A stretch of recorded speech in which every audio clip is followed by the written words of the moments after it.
So here's a couple examples. You can see the one on the right is really wilting down. You actually see squash on it, but it's really wilting nicely. And the one on the left, that one branch is kind of yellowish. It's not really too wilty, but it's pretty yellow and kind of looks a lot different than the vine on the left side of it. So when I examine a little closer, you notice at the base of the stem, you can see looks kind of like sawdust coming out, and the stem kind of looks brown. It just doesn't look normal on the left. And then on the right, this one looks really bad. It's got lots of sawdust. It looks like it's split open. And so what causes that? Here's another stem you can kind of see.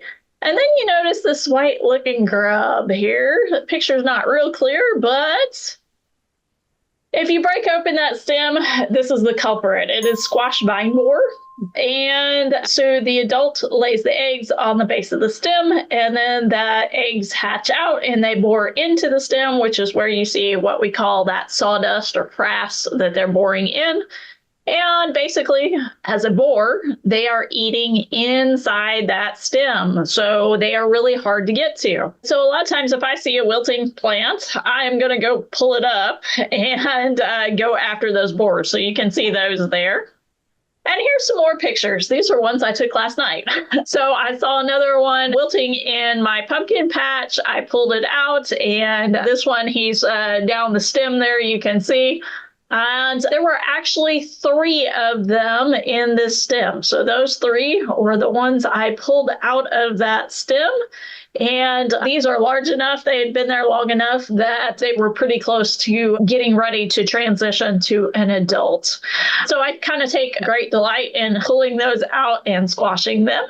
And here is what the adult looks like. They are a clear wing moth, so rather pretty actually, but not something I like to see in my pumpkin patch. So that's what the adult looks like.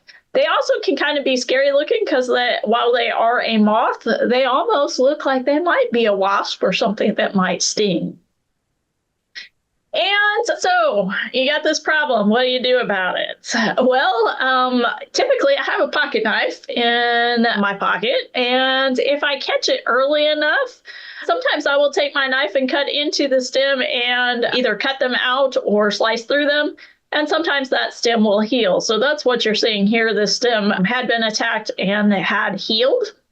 Also, I've heard in home garden situation that it can work to take a corsage needle, so a long needle, and poke through the stem in numerous spots to actually stab through your favorite torture technique for that insect that's bugging you, stab through that larva. Another thing is that some varieties of squash are a little more resistant. So butternut squash actually has some more resistance to squash vine borer than like some of your Hubbard squash or your acorn squash. They can withstand it a little better. There are some insecticide options. The problem is that once they are inside that stem, we really don't have any options other than our stabbing them or picking them out because they are protected inside that stem. So you'd have to go after the adults or go after eggs laid on the stem. So that's hard to do.